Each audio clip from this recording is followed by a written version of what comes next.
In this episode, I'm going to tell you about the $4,000 marketing class that I've been taking. Hey everybody, Benjamin Holmgren back for another episode of Spitball of the Day. Over the last 16 to 18 months, I have spent $4,000 on a marketing class in the School of Hard Knocks. Let me explain. As many of you may know, I took on a project last year of remodeling a mobile home. I got all done with the remodel. I spent a lot of time over there, and that is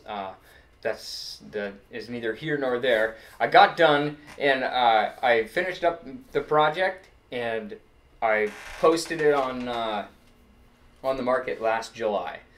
And last July, I started paying my tuition at the School of Hard Knocks for my marketing class. Every month, I have to I had to pay for the lot for the space that it's parked on, and so I forked out $500 a month to keep it parked there. And what I've learned is that you can spend that money and not see the results. You can spend that money and not get what you want out of that marketing. And the valuable lesson for me has been kind of a few different things. There's been a few things that have really stood out now that it's wrapping up and I'm finally done with the project. And a lot of it has to do with marketing, has to do with how the product was received, how my offering was received in the real world today. There's a few different things. The big thing that stands out is the difference between my expectations and what the market actually wants. So the market has decided first of all, when they want it, and second of all, how much they're willing to pay for it. So when I started out, when I put it on the market, I put it for a pretty pricey sum. And I was very optimistic, and I was very pumped up, and I was going to make a killing on it and be done with it.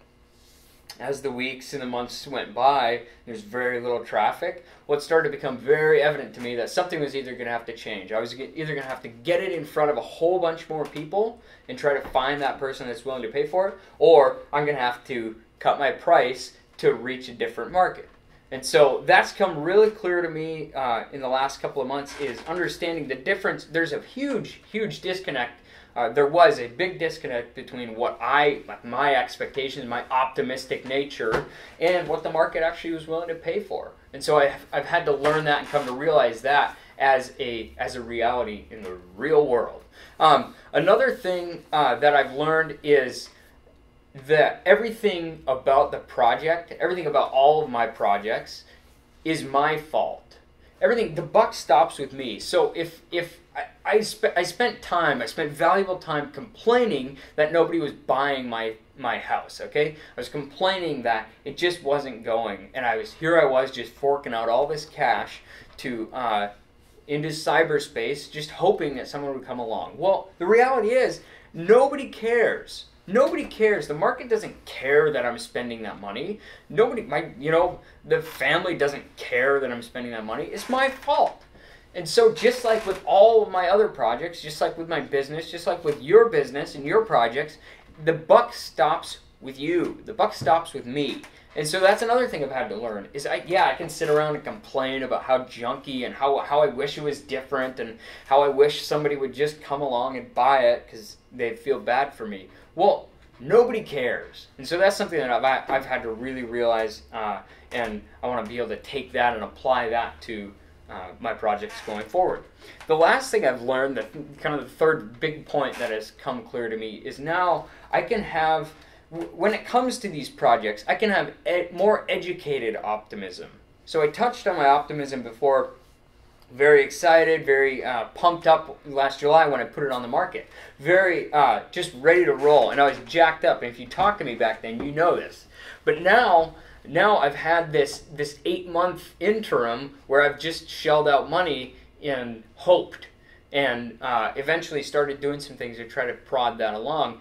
Now I can have the educated optimism on what the market is looking for currently today, of course, like the real estate market. I can have a little more education on that. I've been educated on that. But then secondly, my optimism is more gauged. It doesn't mean it doesn't mean that I don't have optimism, but it's more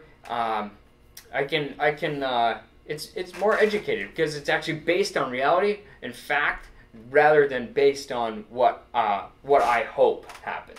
And so those are kind of the three big things that I've taken away from it. That the difference between my expectations, what the market is willing to pay for, the fact that everything, like the buck stops with me, everything stems from me, and also I can now have the educated optimism going forward because it's actually based on something rooted in more in fact and experience rather than just hope.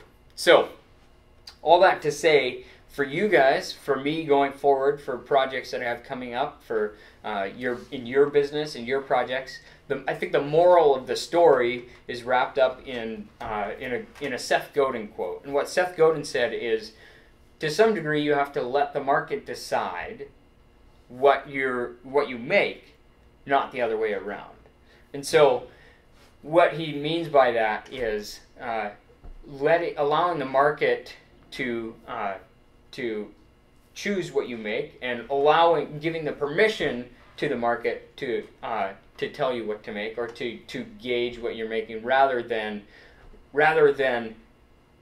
us making our thing and then complaining if somebody doesn't buy it. And so I thought that was a pretty good quote to kind of put a moral to this story. The question of the day, however, is if what you're doing right now, if the project you're doing or the business you're doing or the thing that you want to push right now isn't working, who's responsible for that? Is it you or is it the market?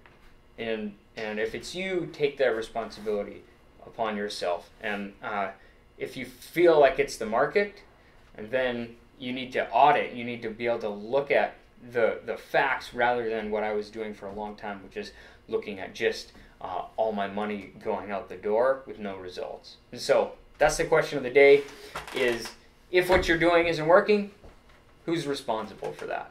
Leave a comment, and I want to talk about this. This is kind of a fascinating subject to me. I like this discussion, so don't be afraid to comment below, and we'll talk about it. Thanks, guys. Appreciate it.